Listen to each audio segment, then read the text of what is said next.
歡迎收睇聰先生嘅頻道。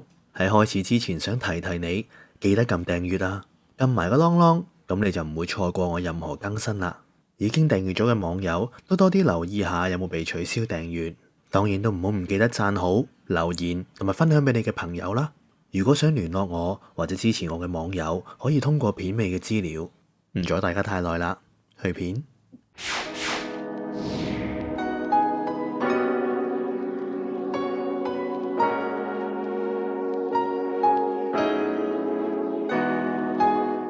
大家好，我係聰神。遲到好過冇到啦。10萬訂閱嘅獎牌呢，12萬先嚟開箱，唔好意思啊。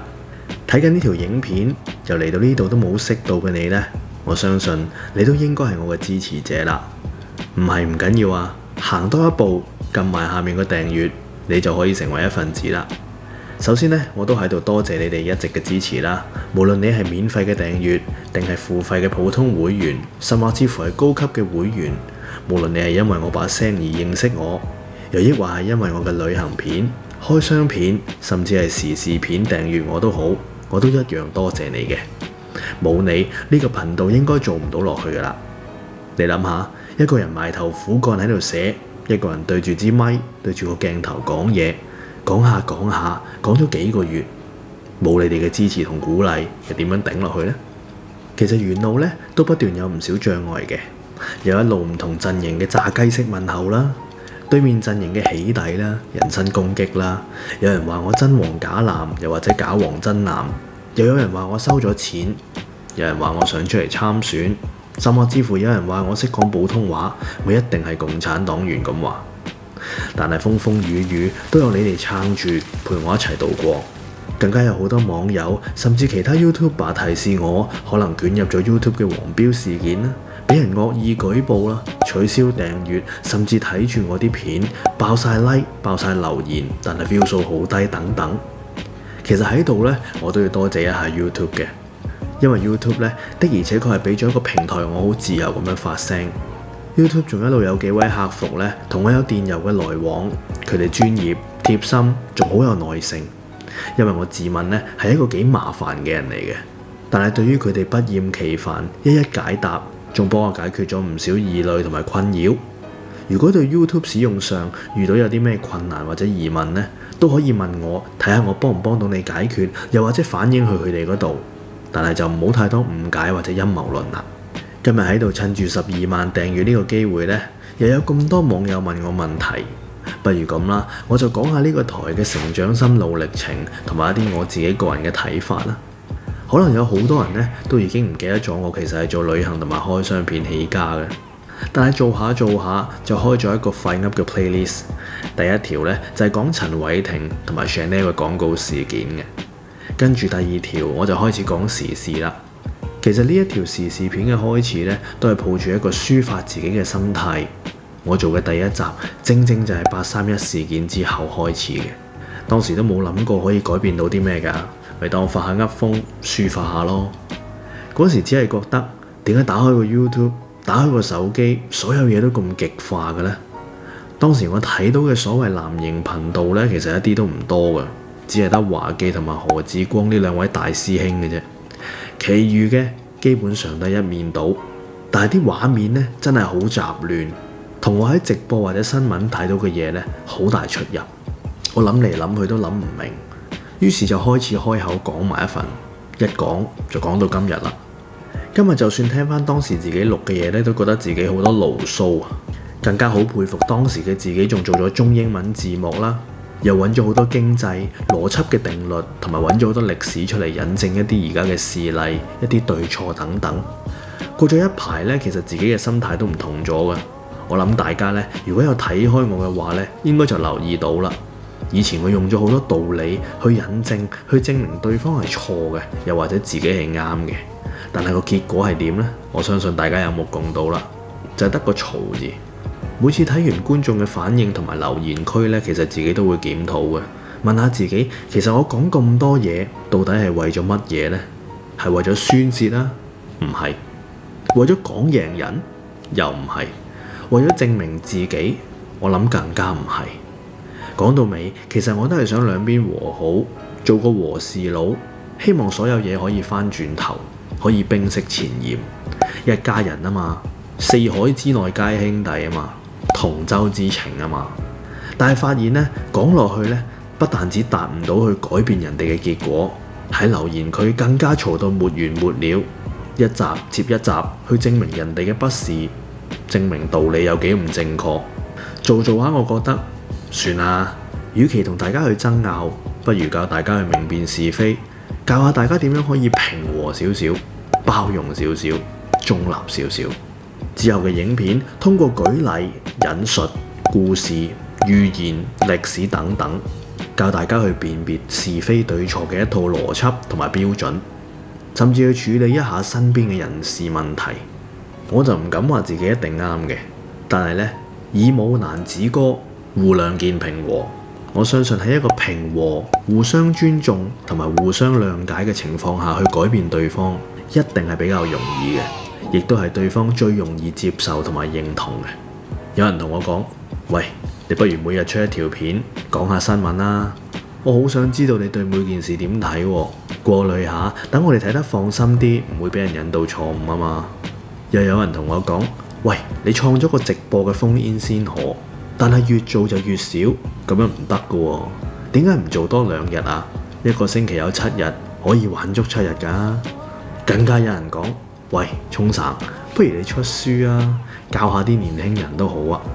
首先呢，我喺度好多謝大家咁睇得起我，但係我同大家有一樣嘢呢係一樣嘅，亦都係世界上最公平嘅局限，就係時間啦。我同你哋一樣呢，每日都係得24個鐘嘅啫。喺現時去做片同埋回覆大家嘅留言同埋直播呢，已經差不多佔咗我日常生活嘅大部分時間啦。不過講真啊，我開台打從心底呢，就冇諗過聰生係一位時事嘅評論員。其實我都只係一個平凡人嚟嘅啫，可能對好多人嚟講都好虛擬咁，得把聲，得個身。但係其實我都中意吃喝玩樂、行街買嘢、聽歌唱 K、飲嘢直落。今日有人同我講話，我係一碗心靈雞湯，我嘅片係大家嘅精神食糧。其實我覺得大家太過獎啦。我覺得呢，我唔係一碗稱職嘅心靈雞湯，因為我呢係有味精嘅，我都會食人間煙火嘅。唔好諗到我咁離地先。現實嘅生活裏面呢，其實我都會犯錯嘅。有時呢，我仲會失驚無神爆咗句粗口出嚟，我都會撩鼻屎嘅，我都會搞爛 gag 嘅。唔好神化我啊！有句嘢呢，我覺得講得好啱嘅，出處呢，我就唔講啦。我相信聽落去呢，你哋都會知噶啦。呢句嘢叫做生於亂世，有種責任。我一日選擇繼續做呢個頻道，營運呢個頻道，我嘅責任呢，就係帶正能量俾大家，同埋一套屬於我嘅邏輯思維模式。你認同嘅可以留個言，講明先啊。其實你哋嘅留言呢，我逐個都有睇嘅。只係有啲時候留言嘅數量實在太多啦，我用統一嘅回覆係最快嘅。你哋都唔想我 like 完你個留言就當覆咗你嘅係咪？當然啦，如果你唔認同我影片嘅內容，又或者我留言嘅內容呢，你係可以鬧我噶，甚至乎你私下同我講呢，都係冇問題嘅。我喺度希望啊，聰生呢，除咗以一個聲音嘅存在呢，都可以成為一種精神嘅存在。唔係一種對抗又或者硬食嘅精神，而係面對所有嘅事都可以先思考，嚴以律己，寬以待人，一個理性、講道理同埋可以包容嘅人。當然啦，人係有脾氣嘅，忍耐力亦都有限。但係好多時呢，我哋只要諗下人哋點解會咁樣做，其實對方嘅情況可能比你見到嘅要可憐得多。總之都係嗰句啦。有事唔好怕事，冇事嘅話唔好搞事啦。講到呢度，我諗都應該悶噶啦。我哋而家就開箱下呢個屬於你哋嘅獎狀。我唔知你緊唔緊張啊？我就未開過嘅，我收咗好耐噶啦，逐樣嘢開俾大家睇下。海綿我就唔介紹啦。係啦，所以佢留翻呢張卡片俾我呢，就係話如果選位嘅話呢，聯絡翻佢啊。好啦，跟住就係呢一張 YouTube CEO 出俾我嘅證書啦，咁就話證明呢，我係已經有10萬個訂閱人數啦，咁啊努力加油之類嗰啲拜年説話嚟嘅。咁我唔知道會唔會個個都唔一樣，但係我 expect 咧應該呢份嘢呢係一個 template 嚟嘅。咁點都好啦，好啊，多謝你啊 YouTube，thank you。好啦，最緊張嗰個嘢出嚟啦，以為鏡面嚟嘅喎，有啲難搞喎。好啦，咁佢非常之聚手嘅，好有質感。上面寫咩呢？ Presented to 沖先生 for passing 100K subscribers。因為佢鏡面嘅關係呢，我都好難話將佢擺喺我後邊啊，因為就個鏡頭呢，咁就有個倒影啊，唔係幾好意思。咁都係自己留個念啦，睇下檢查下佢有冇爛先。爛嘅話，叫佢寄多個嚇。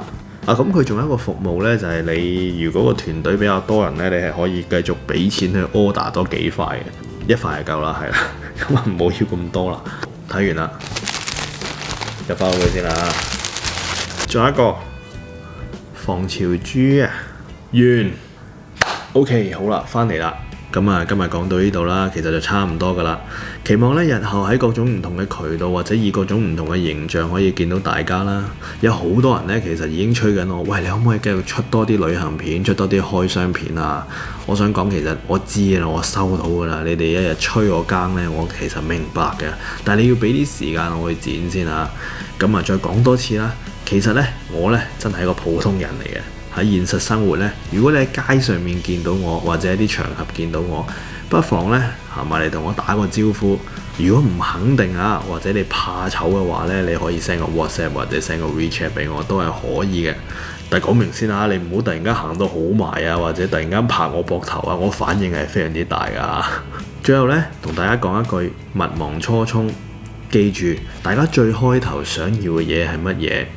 係要分裂啊，定係要共融呢？我諗大家追求嘅應該係共融同埋和平嘅。無論點都好啦，生活呢係要過嘅，搞咩要為咗啲唔同嘅立場斷六親呢？係咪？送6個字俾你哋：君子和而不同。即係話呢，君子喺人際交往裏邊呢，都可以同人哋保持一種和諧同埋友善嘅關係。但係咧，喺具體問題上面嘅睇法咧，未必一定要同對方相同嘅。我想同大家講，呢個世界咧，冇永遠嘅朋友，更加唔會有永遠嘅敵人。相嗌唔好口，但係咧，如果有永遠嘅 YouTube 嘅話咧，我都希望繼續有你哋呢班永遠嘅支持者。咁今日咧要講嘅就係咁多啦，拜拜。